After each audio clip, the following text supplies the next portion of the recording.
Welcome to French Avenue, microphone. Welcome to French Avenue microphone.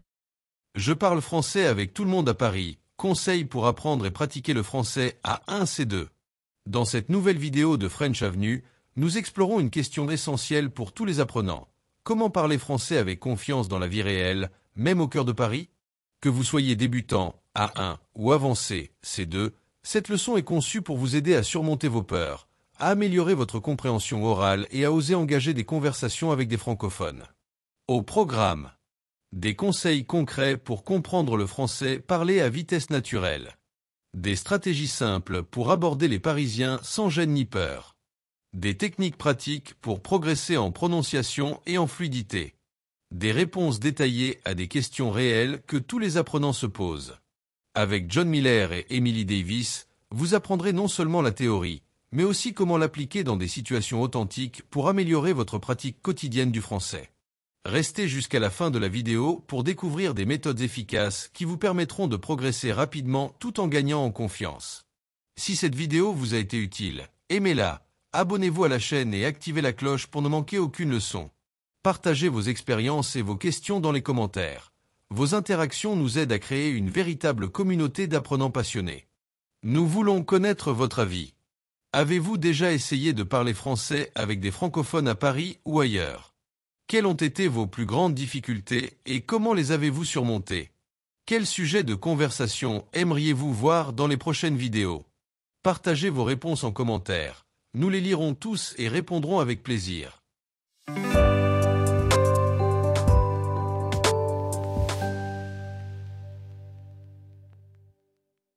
Bonjour à toutes et à tous, et bienvenue sur French Avenue, votre chaîne dédiée à l'apprentissage du français, du niveau A1 jusqu'à C2. Aujourd'hui, nous avons préparé pour vous une leçon très spéciale intitulée « Je parle français avec tout le monde à Paris ». Un titre qui en dit déjà beaucoup, n'est-ce pas? En effet, Emily. Dans cet épisode, nous allons parler de ce défi que rencontrent presque tous les apprenants. Parler français dans la vraie vie, en particulier à Paris. Beaucoup d'apprenants hésitent à parler avec les habitants parce qu'ils ont peur de faire des erreurs, de ne pas être compris ou d'être jugés. Pourtant, parler avec tout le monde est l'une des clés les plus puissantes pour progresser rapidement. Exactement, John. Aujourd'hui, nous allons vous montrer pourquoi il est essentiel de parler avec les Parisiens, comment dépasser votre peur de parler et quelles stratégies simples vous pouvez utiliser pour pratiquer le français avec confiance. Nous allons aussi vous poser 3 questions stimulantes, des questions que beaucoup d'apprenants trouvent difficiles, mais qui vous aideront à réfléchir sur votre apprentissage. Alors, restez avec nous jusqu'à la fin de cette leçon. Vous repartirez avec des idées concrètes et une motivation renouvelée pour parler français avec tout le monde, que ce soit à Paris ou ailleurs dans le monde francophone. John, beaucoup d'apprenants disent qu'ils ont peur de parler français à Paris, surtout avec des inconnus. Pourquoi est-ce si difficile de dépasser cette peur et comment peut-on commencer à parler avec tout le monde sans se sentir paralysé? Emily, cette peur est universelle et presque tous les apprenants la ressentent. Elle vient principalement de 3 choses. La peur de faire des erreurs, la peur du jugement et le manque de pratique. Les apprenants ont souvent l'impression qu'ils doivent parler parfaitement pour être acceptés, ce qui est totalement faux. La première étape pour dépasser cette peur est de changer son état d'esprit. Comprenez que faire des erreurs fait partie du processus d'apprentissage. Les Parisiens ne s'attendent pas à ce que vous parliez comme un écrivain professionnel. Au contraire, beaucoup apprécient l'effort que vous faites pour parler leur langue. La deuxième étape consiste à commencer petit. Par exemple, entraînez-vous à saluer les gens, à poser des questions simples dans les cafés, les boulangeries ou les magasins. Des phrases comme « Bonjour »,« Comment ça va ?» ou « Je voudrais une baguette », s'il vous plaît, sont parfaites pour débuter. Plus vous répétez ces petites interactions, plus votre confiance grandira. La troisième étape est d'accepter le silence et la réflexion. Si vous cherchez vos mots, respirez calmement. Les conversations réelles ne sont pas des examens. Les gens vous laisseront le temps de vous exprimer.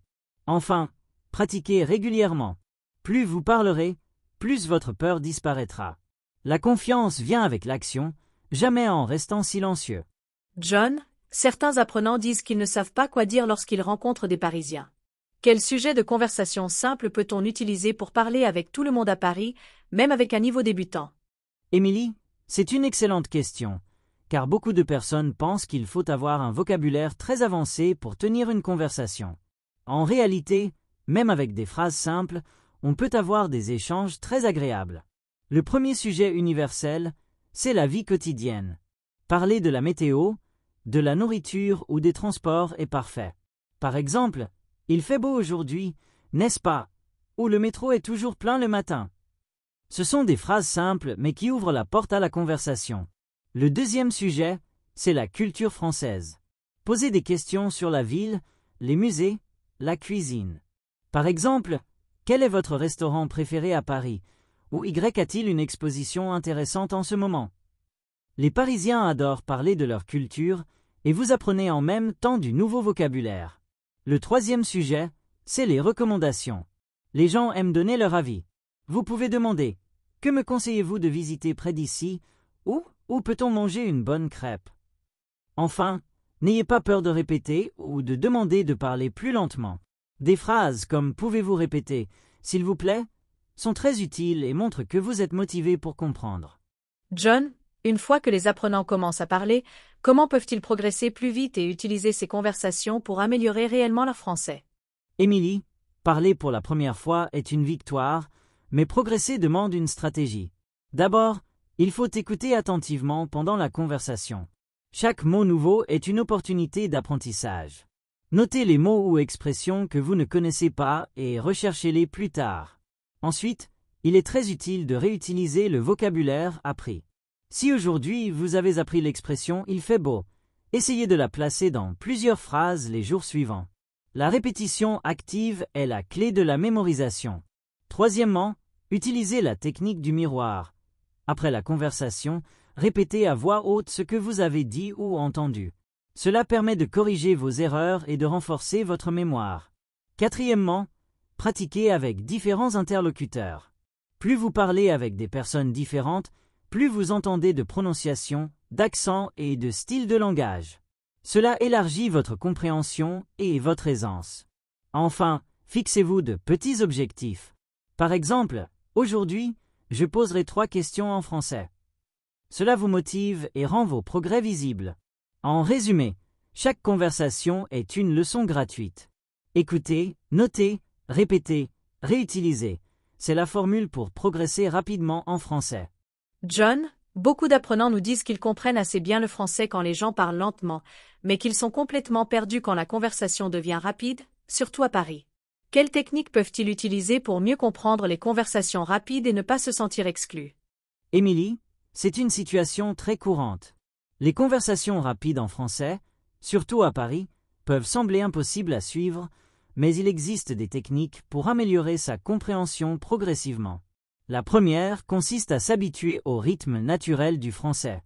Pour cela, il est très utile d'écouter chaque jour de petits extraits de français parlés naturellement, podcasts, dialogues, vidéos, chansons. Commencez avec du contenu court, écoutez plusieurs fois, et concentrez-vous sur les mots que vous reconnaissez, même si vous ne comprenez pas tout. L'important est d'habituer votre oreille à la mélodie et au rythme de la langue. La deuxième technique est de se focaliser sur les mots-clés. Dans une phrase rapide, il y a souvent quelques mots importants qui donnent le sens général.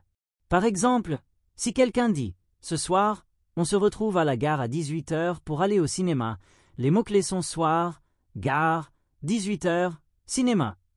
Même si vous ratez le reste, vous comprenez l'idée principale. Troisièmement, il faut accepter de ne pas tout comprendre. Les natifs eux-mêmes ratent parfois des mots, mais ils utilisent le contexte pour reconstruire le sens. Enfin, demandez aux gens de répéter plus lentement ou d'utiliser des phrases simples. Dire « Je suis en train d'apprendre le français ». Pouvez-vous parler un peu plus lentement, s'il vous plaît, montre votre motivation et la plupart des gens s'adapteront volontiers. Avec le temps, votre oreille deviendra plus rapide et les conversations rapides ne seront plus un problème. John, certains apprenants nous disent qu'ils veulent parler avec tout le monde à Paris, mais qu'ils ne veulent pas toujours déranger les gens ou avoir l'air impoli. Comment peut-on aborder les Parisiens pour commencer une conversation naturellement et poliment? Émilie, c'est une préoccupation légitime. Les Parisiens, comme beaucoup de citadins, peuvent sembler pressés, mais si vous les abordez correctement, ils sont souvent très ouverts à la conversation. La première règle, c'est la politesse. En France, il est essentiel de commencer par un bonjour avec un sourire avant de poser une question ou de faire une remarque. Cela peut sembler simple, mais c'est une étape indispensable. La deuxième règle, c'est de choisir le bon moment et le bon lieu. Évitez d'interrompre quelqu'un qui est au téléphone ou qui semble très pressé. Les endroits comme les cafés, les parcs, les musées ou les librairies sont plus propices aux conversations détendues. Troisièmement, préparez des phrases d'introduction simples et respectueuses. Par exemple, « Excusez-moi, j'apprends le français. Est-ce que je peux vous poser une question? Je découvre Paris et j'aimerais avoir votre avis sur. » Ces phrases montrent que vous êtes respectueux et que vous apprenez la langue, ce qui rendra la personne plus disposée à vous répondre. Enfin, acceptez la possibilité d'un refus. Si quelqu'un n'a pas le temps de parler, ce n'est pas contre vous. Passez simplement à la prochaine personne avec le même sourire et la même politesse. Aborder les gens avec respect, simplicité et authenticité transforment souvent une simple question en une conversation agréable et enrichissante. John, certains apprenants disent qu'ils commencent à parler avec des Parisiens mais que la conversation s'arrête rapidement, souvent parce qu'ils manquent de vocabulaire ou d'idées pour continuer à parler. Quelles techniques peuvent-ils utiliser pour prolonger la conversation, même avec un niveau de français limité? Émilie, prolonger une conversation avec un vocabulaire limité est une compétence qui s'apprend avec quelques techniques simples mais très efficaces. La première consiste à préparer des questions ouvertes. Par exemple, au lieu de demander « Est-ce que vous aimez Paris ?», qui peut recevoir une réponse courte comme « Oui », posez plutôt « Qu'est-ce que vous aimez le plus à Paris ?» Cela pousse la personne à donner plus d'informations et vous pouvez ensuite rebondir sur ses réponses. La deuxième technique, c'est d'exprimer votre opinion même avec des phrases simples. Si quelqu'un parle d'un restaurant, vous pouvez dire « Ah, j'aime beaucoup la cuisine française » ou « Je préfère les plats épicés ». Ces petits commentaires montrent votre intérêt et relancent la conversation. Troisièmement, apprenez à demander des explications. Si quelqu'un utilise un mot que vous ne connaissez pas, demandez « Que veut dire ce mot ?» Non seulement vous enrichissez votre vocabulaire, mais la conversation continue naturellement. Une autre astuce consiste à parler de vos propres expériences. Par exemple, si quelqu'un mentionne le métro parisien, vous pouvez raconter votre première expérience dans le métro. La première fois, j'étais perdu, mais maintenant je comprends mieux. Enfin, utilisez des phrases simples pour montrer votre curiosité. Et vous, ou pourquoi? Ces petites questions prolongent presque toujours la discussion. En résumé, posez des questions ouvertes, exprimez votre opinion, demandez des explications et partagez vos expériences sont des moyens efficaces pour prolonger une conversation, même avec un français débutant. John, beaucoup d'apprenants veulent parler français à Paris, mais ils ont peur que les Parisiens leur répondent en anglais, ce qui arrive souvent. Comment peuvent-ils encourager les gens à continuer la conversation en français, même si leur niveau n'est pas parfait? Émilie, c'est une situation très fréquente. À Paris, de nombreuses personnes parlent anglais, et parfois, dès qu'elles entendent un accent étranger, elles passent automatiquement à l'anglais pour aider. Mais il existe des stratégies pour garder la conversation en français. D'abord, il est important de montrer clairement que vous voulez pratiquer le français. Par exemple, dès le début, vous pouvez dire « Je suis en train d'apprendre le français, j'aimerais pratiquer avec vous ». Cela indique à la personne que parler français est une partie importante de votre objectif. Deuxièmement, il faut répondre toujours en français, même si l'autre personne utilise l'anglais. Si quelqu'un dit « Do you want a coffee ?» répondez en français « Oui, je voudrais un café, s'il vous plaît ». Très souvent, la personne s'adaptera à votre choix de langue. Troisièmement, utilisez des phrases courtes mais correctes. Parler lentement et clairement donne confiance à votre interlocuteur et lui montre que vous êtes capable de communiquer en français, même avec un vocabulaire limité. Une autre stratégie consiste à choisir des lieux où les gens parlent moins anglais, comme les petits commerces, les marchés locaux ou les quartiers moins touristiques. Les habitants y parlent souvent uniquement français et sont ravis de voir quelqu'un faire l'effort d'utiliser leur langue. Enfin, gardez votre sens de l'humour. Si quelqu'un passe à l'anglais, souriez et répétez en français. La plupart des Parisiens apprécieront votre persévérance et continueront la conversation dans leur langue. John, certains apprenants disent qu'ils comprennent le français lorsqu'ils l'entendent lentement, mais qu'ils se sentent complètement perdus lorsque les Parisiens parlent rapidement entre eux. Quelles méthodes concrètes peuvent les aider à mieux comprendre le français parlé à vitesse normale, surtout dans les conversations de la vie quotidienne à Paris? Émilie, C'est un problème que presque tous les apprenants rencontrent. Comprendre le français parlé à vitesse normale demande à la fois de la patience et une méthode efficace. La première étape est de s'entraîner avec des ressources audio authentiques, mais courtes. Par exemple, écoutez des extraits de dialogues de 2 ou 3 minutes, puis les réécouter plusieurs fois. La répétition aide le cerveau à reconnaître les sons, les intonations et le rythme naturel du français. Deuxièmement, il faut se concentrer sur les mots-clés. Dans une conversation rapide, il n'est pas nécessaire de comprendre chaque mot. Essayez de repérer les mots importants qui donnent le sens général de la phrase. Par exemple, si vous entendez demain réunion 9h, vous comprenez déjà l'essentiel même si quelques mots vous échappent. Troisièmement, utilisez les sous-titres pour entraîner votre oreille. Regardez une courte vidéo avec les sous-titres français, puis regardez-la une deuxième fois sans sous-titres. Cette méthode renforce la compréhension tout en vous habituant à la vitesse réelle du langage. Quatrièmement, essayez de pratiquer l'écoute active. Cela signifie poser des questions après avoir écouté, pour vérifier si vous avez compris. Par exemple, vous pouvez demander « Vous avez dit 9h demain, c'est bien ça ?» Cela aide à confirmer votre compréhension et à clarifier les points manqués. Enfin, soyez patient avec vous-même. La compréhension orale à vitesse normale vient avec le temps. Plus vous écoutez le français authentique, film, podcast, conversation réelle, plus votre oreille s'habitue au rythme rapide et naturel. John, beaucoup d'apprenants veulent parler avec des Parisiens mais ne savent pas comment engager une conversation de manière naturelle. Ils ont peur d'être maladroits ou d'ennuyer les gens. Quels sont les meilleurs moyens d'aborder quelqu'un à Paris et de commencer une discussion en français sans paraître intrusif?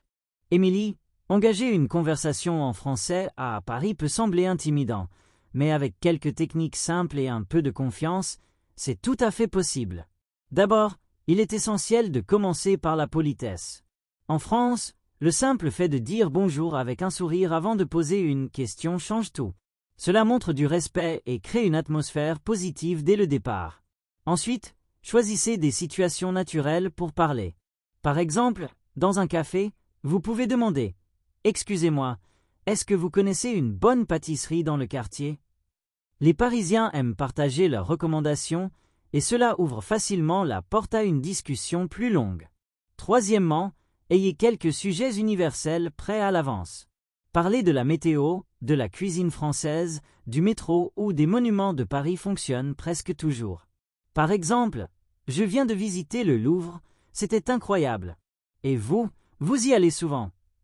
Une autre stratégie consiste à participer à des événements locaux comme les marchés, les expositions ou les clubs de conversation.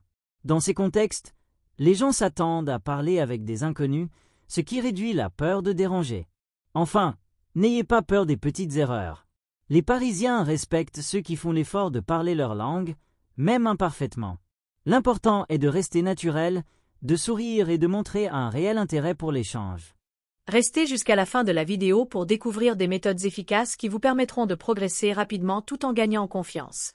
Si cette vidéo vous a été utile, aimez-la, abonnez-vous à la chaîne et activez la cloche pour ne manquer aucune leçon. Partagez vos expériences et vos questions dans les commentaires, vos interactions nous aident à créer une véritable communauté d'apprenants passionnés.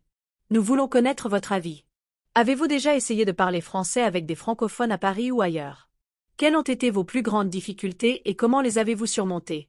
Quel sujet de conversation aimeriez-vous voir dans les prochaines vidéos? Partagez vos réponses en commentaire, nous les lirons tous et répondrons avec plaisir.